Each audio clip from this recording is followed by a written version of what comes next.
Welcome to the Bowne Report for March 24th, 2026. The world has gone completely insane, as you are about to hear or may have noticed, and so it is critical that I bring back the news portion of the show in order to inform the people of these United States. As in the words of Thomas Jefferson, educate and inform the whole mass of the people. They are the only sure reliance for the preservation of our liberty. And so it is, I will offer one free newscast for the unsubscribed and free subscribers, and a long-form podcast and another weekly newscast to the bedrock of the Bowne Report, the paid subscribers. You can subscribe at bownereport.substack.com and follow me on X at Newsbound. Of course, you can find my Bowne Reports temporarily at ban.video and infowars.com. But let's get into this buffet of what they may have told you ever so slightly and may not have told you at all. And by they, I'm referring to the propaganda machine that continues to wrap an old fish in an old newspaper and call it change, even though it's still going to stink after 12 years of the same old thing. The same old thing being the Smith Modernization Act. So let's begin. Iran, a digital boomerang. When the empire's grid becomes the target. Ladies and gentlemen, we stood on the razor's edge last night at 6:45 p.m. Central Standard Time. President Trump's 48-hour ultimatum to Iran was set to expire, a clear demand to reopen the Strait of Hormuz or face devastating consequences, including strikes on Iranian power plants. Oil markets were already spiking, global supply chains were trembling, and the world was holding its breath as Tehran warned it would target U.S. energy infrastructure in the Gulf in retaliation. Then, in a sudden shift that sent shockwaves through Washington and Tehran alike, the strike was called off after what the White House described as productive conversations. What forced America's hand? According to multiple sources inside the region and online intelligence chatter, Iran didn't respond with missiles or swarms of drones. They responded with something far more terrifying, the quiet admission that they've already penetrated critical segments of the United States power grid. State-backed Iranian cyber operatives have reportedly embedded themselves deep inside American industrial control systems and SCADA networks. That is the digital nervous system that keeps the lights on, the water flowing, and supply chains moving from coast to coast. One wrong move on Iranian soil, and entire regions could go dark. Water treatment plants go offline. Refrigeration systems are failing. Substations exploding in the night. Adding fuel to the fire just as tensions peaked, a massive explosion rocked the Valero oil refinery in Port Arthur, Texas. Flames shot hundreds of feet into the sky, thick black smoke billowed for miles, and the incident sent fresh panic through energy markets already on a knife's edge. Authorities are calling it an industrial heater malfunction with no injuries reported, but the timing couldn't be more suspicious.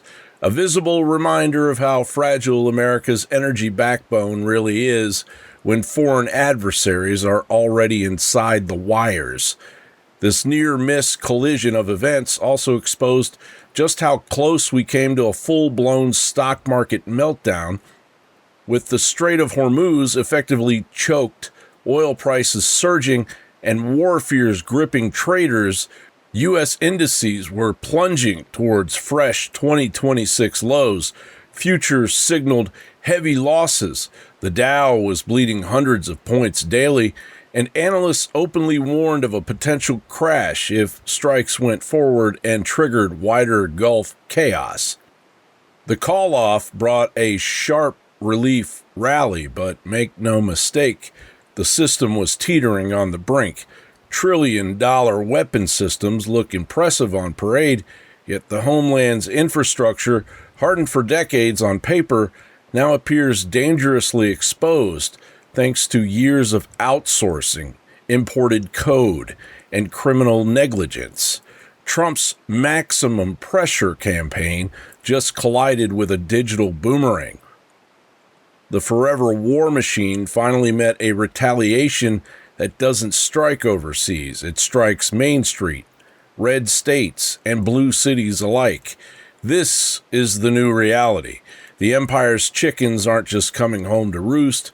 They're cutting the power and lighting refineries on their way in. The Great Reset crowd thrives on engineered crisis. It's time to wake up.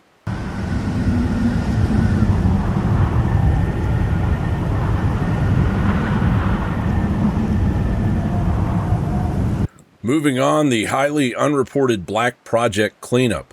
Wright-Patterson General vanishes as scientists drop, and now it's a full national security crisis. General McCaslin's disappearance, what do you make of it?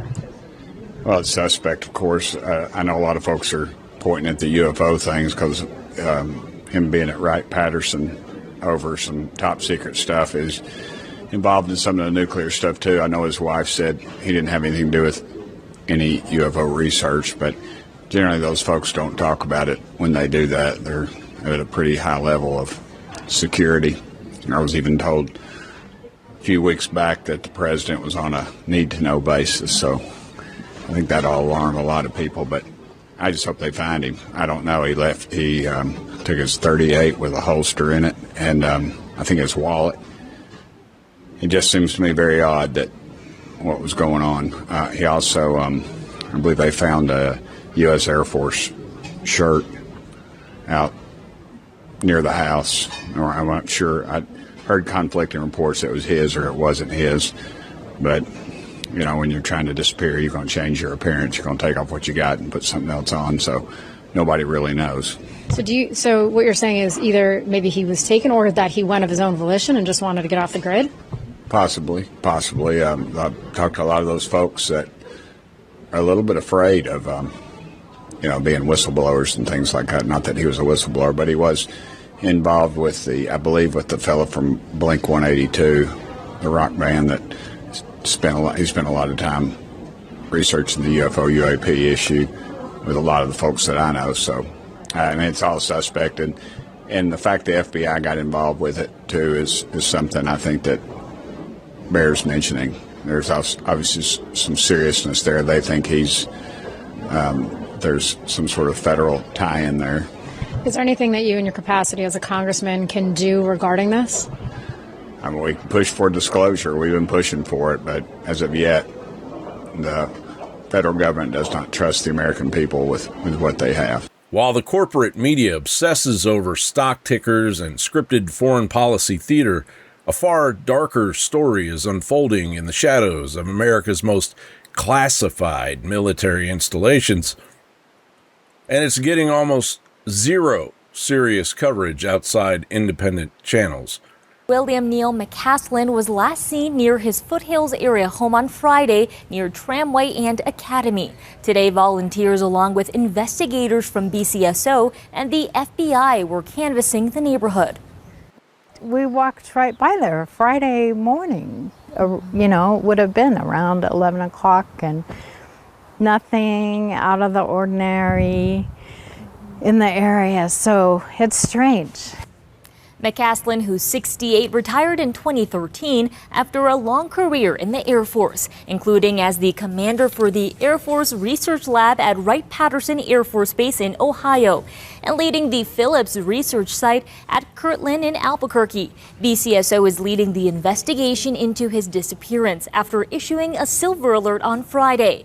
BCSO, Kirtland Air Force Base, and the FBI are all working together to expand their outreach. So far, investigators have only said they're concerned for McCaslin's safety because of medical reasons. Today, we saw around a dozen people knocking on doors, interviewing neighbors as part of a coordinated search alongside the FBI. Several neighbors told us off camera they'd regularly see McCaslin walking in the area. It's unusual, and it's unsettling that something would happen to someone. BCSO is asking neighbors and nearby businesses to see if they have any security or even doorbell camera footage from Friday between 9 in the morning and 2 o'clock in the afternoon.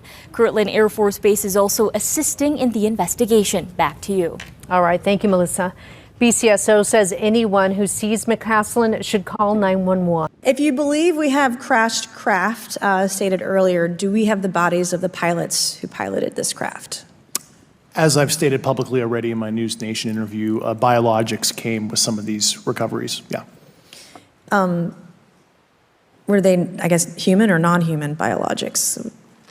Non-human, and that was the assessment of people with direct knowledge on the program I talked to that are currently still on the program. Retired Air Force Major General William Neal McCaslin, a former commander of the Air Force Research Laboratory at Wright-Patterson Air Force Base, the legendary epicenter of rumored UFO crash retrieval and reverse engineering programs tied to Roswell and exotic non-human materials, walked out of his Albuquerque, New Mexico home on February 27th and simply vanished.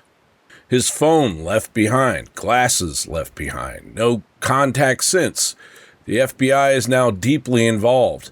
A silver alert remains active, and search teams continue combing the Sandia foothills, but as of today, the 68-year-old general remains missing. This isn't an isolated hiking accident. McCaslin's name has long surfaced in connections with advanced aerospace and unidentified aerial phenomena research, including WikiLeaks emails linking him to early disclosure efforts. His disappearance has now escalated into what multiple insiders are calling a grave national security crisis. Investigative journalists like Ross Coulthart have stated bluntly that McCaslin carried some of the most sensitive secrets of the United States in his head. Knowledge from overseeing classified space weapons programs and the Air Force's most advanced science and technology portfolios. If hostile actors, state or otherwise, got to him, the damage to U.S. strategic advantage could be incalculable. This isn't isolated. The general's vanishing coincides with a chilling pattern that mainstream outlets are burying. Multiple scientists working in fusion energy, exotic materials, exoplanet studies, breakthrough propulsion, and plasma physics have gone missing or turned up dead in recent months. At least 3 confirmed fatalities, others still unaccounted for. These weren't random academics. They were pushing technologies that could deliver limitless clean energy, gravity-defying propulsion, and materials that rewrite the laws of physics as we know them. Breakthroughs like that don't just threaten big oil and the pharmaceutical stranglehold. They would shatter the entire control grid economy that keeps humanity dependent and docile. The same shadow apparatus that has suppressed free energy inventors and UFO whistleblowers since at least the 1940s is now operating with ruthless efficiency. As disclosure pressure builds and the Great Awakening continues to accelerate, connect the dots. Wright-Patterson, the heart of alleged Hangar 18 secrets. A general who oversaw the Air Force's most sensitive research labs, scientists linked to the very same exotic tech pipelines, and now an outright national security emergency because one man with compartmentalized knowledge of non-human tech and black projects has disappeared without a trace. This is not a coincidence. This is a systematic cleanup operation by forces determined to keep forbidden knowledge locked away while the rest of us fight over the scraps. While the world fixates on Iran headlines and market swings, the real war, the war over who controls the future of human energy, mobility, and freedom itself, is claiming bodies at the highest levels. If they're disappearing generals and PhDs who knew where the craft, the materials, and the bodies are hidden, then the veil isn't just thinning, it's being violently guarded. America, this is one of the most underreported stories of the year for a reason. They don't want you asking why the gatekeepers are vanishing right as the paradigm cracks, or why the disappearance of a man holding the deepest black project secrets has become a national security flashpoint. Connect the dots before the next name disappears. This battle is bigger than any missile strike. It's for the soul and sovereignty of humanity's tomorrow.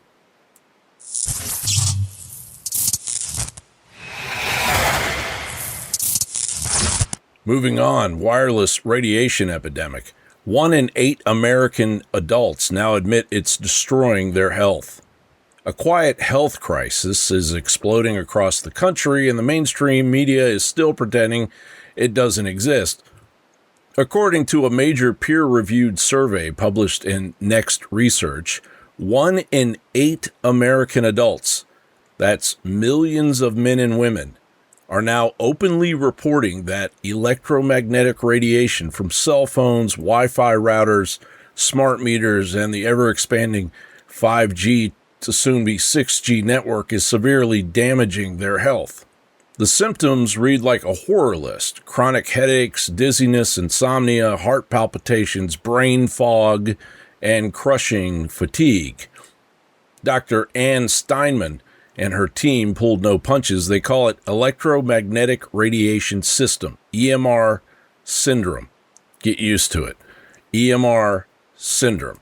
And they say it is real, diagnosable, and spreading rapidly as wireless infrastructure blankets every corner of modern life. In the United States, Canada, and Australia combined, more than 26 million adults are suffering serious effects. The study links this radiation to oxidative stress and chronic inflammation, the same destructive processes behind rising rates of depression, Alzheimer's, diabetes, autoimmune diseases, and yes, the disturbing surge in autism spectrum disorders. Children are being hit hardest. Their developing brains and thinner skulls absorb 2 to 3 times more microwave radiation in brain tissue and end up to 10 times more in bone marrow than adults. They are literally marinating in this invisible sludge, from preschool tablets to classroom Wi-Fi to smart homes that never sleep. While telecom giants and captured regulators continue to chant no conclusive evidence, real people are connecting the dots and suffering the consequences. The newly formed EMR Syndrome Alliance has launched resources and support because the medical establishment still treats these victims as if their pain is imaginary. This wireless revolution was sold to us as unstoppable progress. Instead, it is quietly eroding the health of an entire generation, especially our children. The time has come to demand hardwired alternatives, drastically lower exposure limits, and truly independent science before the damage becomes irreversible. America, this is not paranoia, this is pattern recognition. The data is in. The bodies and the brains are speaking. What are we going to do about it?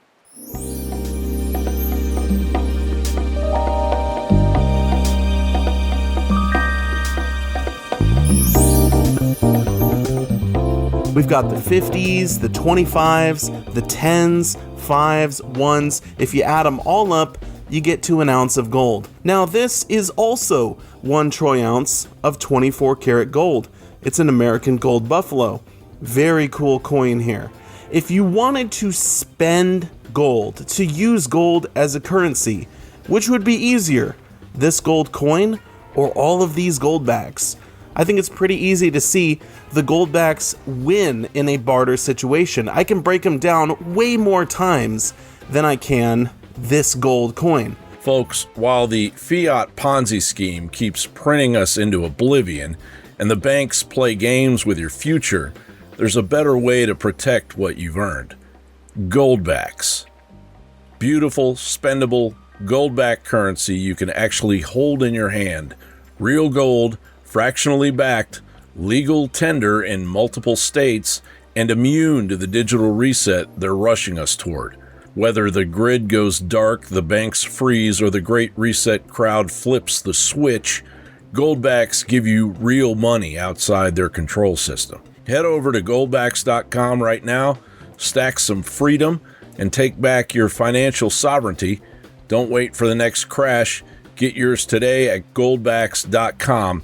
It's completely affordable. But wait, there's more. FEMA Chief Greg Phillips admits multiple involuntary teleportations, something straight out of the Black Budget playbook, and one of the most jaw-dropping admissions you will hear from a high-level government official. The man now overseeing FEMA's Office of Response and Recovery has publicly described being involuntarily teleported multiple times. On the Onward podcast earlier this year, Greg Phillips calmly recounted an incident in which he was driving, mentioned stopping at a Waffle House, and instantly found himself materialized at a different Waffle House 50 miles away in Rome, Georgia. His family, still on the phone, was stunned, saying that's not possible, you just left here. Phillips described the experience as terrifying, saying teleporting is no fun. You don't really know, is this evil or is this good?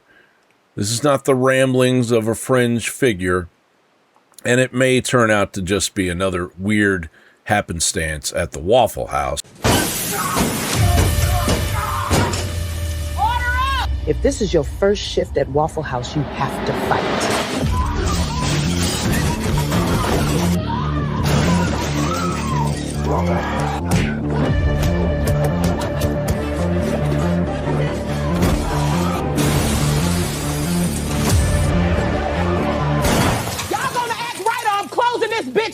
Describe the very first time you were teleported. It was scary in a way. I mean, you don't really know. Okay, is this evil? Is this good? What is this? What do I do with this? How do I deal with it? I was on the phone. Oh my God, what's happening? And I was landed,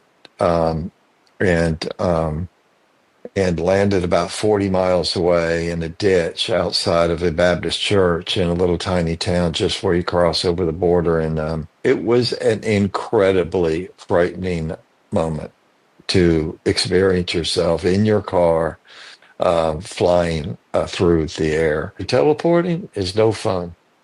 It's no fun because you don't really know what you're doing. You don't really understand it. I was with my boys one time, and I was telling I was going to go to Waffle House and get Waffle House. And I ended up at a Waffle House. This is in Georgia. And I ended up at a Waffle House like 50 miles away from where I was. They said, "Where are you?" I said, "A Waffle House." They said, "Waffle House where?" This is a man entrusted with disaster response for millions of Americans, openly discussing experiences that sound ripped from decades of classified intelligence programs or a Carlos Castaneda novel. The Philadelphia Experiment, Project Stargate, the Gateway Process documents, and the darker allegations surrounding Montauk. For 80 years, the CIA, DIA, and other black budget entities have poured resources into consciousness research, non-local effects, and phenomena that bend space, time, and perception. Quantum teleportation of particles is now routine in laboratories. Dismissing these accounts as delusion feels increasingly like deliberate narrative control. Whether Phillips' experience was a bleed over from classified programs or something even stranger, the fact remains a senior official in the current administration holds a worldview shaped by direct contact with the unexplained. The deeper you dig into the hidden world of intelligence, the stranger and darker the truths become. America, stay vigilant. The Matrix is cracking wider every day.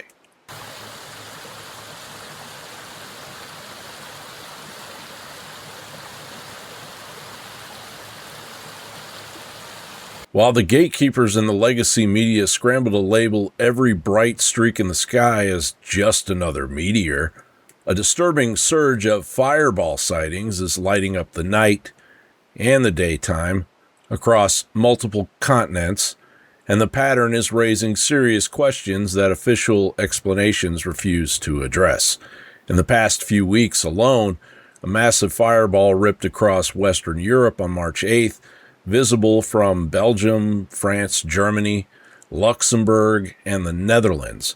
It glowed for 6 seconds, produced multiple explosions, and even sent meteorite fragments crashing through the roof of a home in Koblenz, Germany.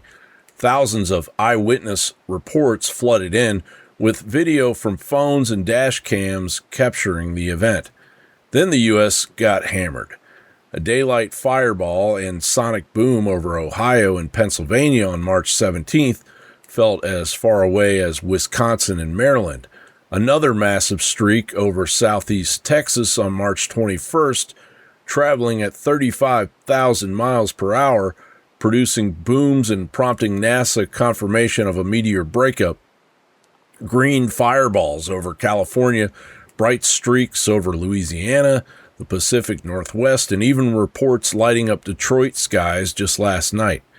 The American Meteor Society and International Meteor Organization are logging thousands of reports in March alone, far above typical sporadic activity and outside any major annual meteor shower.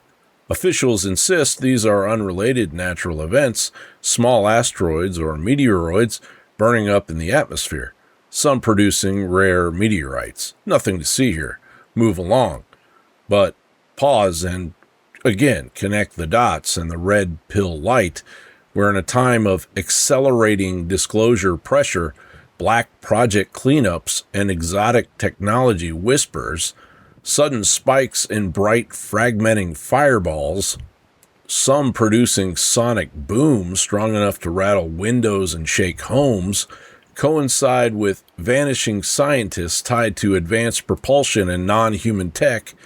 Are these truly random space rocks? Or could some represent bleed over from classified programs testing breakthrough propulsion, gravity-defying systems, or even failed reverse-engineered craft? Could fragments be exotic materials that don't behave like ordinary chondrites? In a world where generals with UFO secrets vanish and scientists pushing free energy paradigms turn up dead, the skies lighting up with unexplained fireballs feels less like cosmic coincidence and more like another crack in the matrix. The control system has hidden exotic tech for decades. What if the veil is thinning so fast that even the sky can't keep the secrets anymore?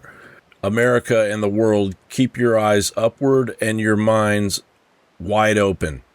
These are possibly not just pretty lights. In an age of engineered crises and suppressed breakthroughs, the heavens themselves may be sending us a message. Okay, everybody, hold on to your hats. The mask just slipped in broad daylight. NVIDIA CEO Jensen Huang stood up and declared without hesitation that his company has achieved artificial general intelligence, the holy grail that doesn't just chat or draw pictures, but can think, reason, plan, and outperform humans at virtually any cognitive task on the planet. It is the case that the technology will dislocate and will eliminate many tasks, and because it will automate it.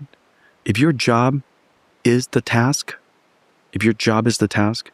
then you're very highly going to be disrupted. If your job's purpose includes certain tasks, then it's vital that you go learn how to use AI to automate those tasks. And then there's the world of spectrum in between.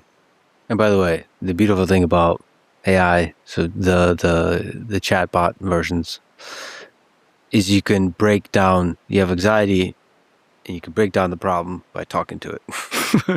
Like I've recently, it's really just incredible how much you can think through your life's problems and I don't mean like therapy problems. I mean like very practically, okay, I'm worried about my job. What are the skills? What are the steps I need to take? How do I get better at AI? Everything you just said, you can literally ask and it's going to give you a point by point plan. I mean, it's just a great life coach. Period. I don't know how to use AI, and the AI goes, well, let me show you. Exactly. It's very meta, but it's kind of incredible. I still think it's a giant pile of horse pucky, but while the financial press cheered another stock pump, the real story is far darker and far more urgent. I mentioned that the IEA chief basically said the shit is hitting the fan, everything's falling apart, and he just published Lockdowns 2.0, an energy lockdown playbook. They released a 10-point plan over the weekend telling governments to restrict driving, ground flights, force remote work, and ban gas cooking. They called it sheltering from oil shocks, writes Aaron Day. Here's the plan. Number one, they are recommending alternating driving days based on your license plate number, odd plates on Monday, even plates on Tuesday, and countries are now already implementing this. They are recommending mandatory speed limit reductions on every highway, not for safety, but fuel rationing by another name. You can still drive, just slower and less often.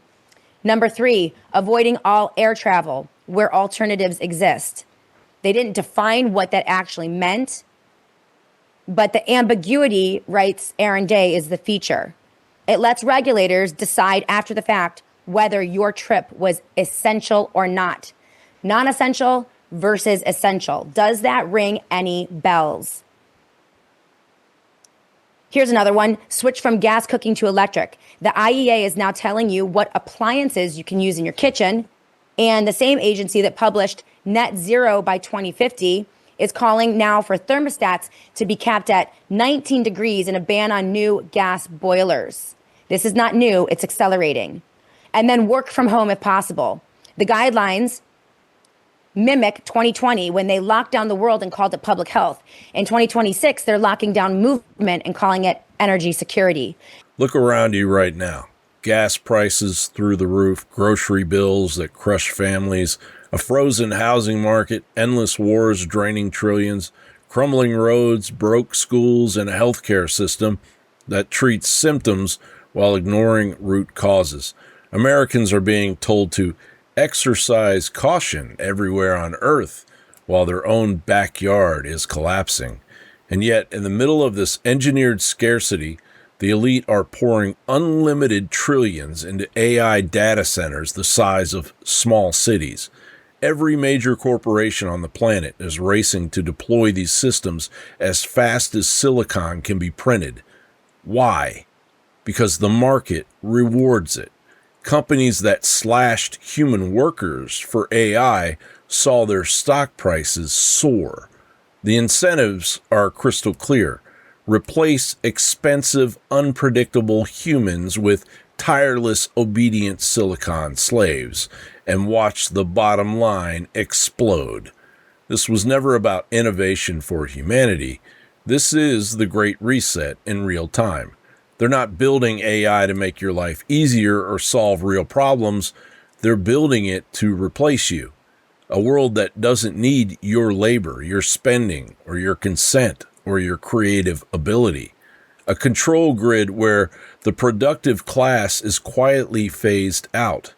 Universal basic income becomes the new bread and circus, and the few remaining humans at the top own the machines that own everything else. The same forces that suppressed free energy hit exotic propulsion and cleaned up scientists who got too close are now greenlighting the final phase, an intelligence explosion that renders most human economic activity obsolete. While they lecture you about climate emergencies and sustainability, they're wiring up the infrastructure for a post-human economy. America, this is the quietest coup in history, sold to you as progress. Again, connect the dots. AGI announcement drops while black project cleanups accelerate. Fireballs light up the skies, and officials admit to teleportation anomalies straight out of classified programs. The timeline is converging. They don't want you owning anything. They don't want you thinking independently. They want a world that runs perfectly fine without you in it. The Great Reset isn't coming, it's here. And Jensen Huang just rang the dinner bell. Thanks for joining me here at the Bowne Report. You can subscribe at bownereport.substack.com, and you can follow me on X at Newsbound. Of course, you can find my Bowne reports temporarily at band.video and infowars.com. John Bowne reporting.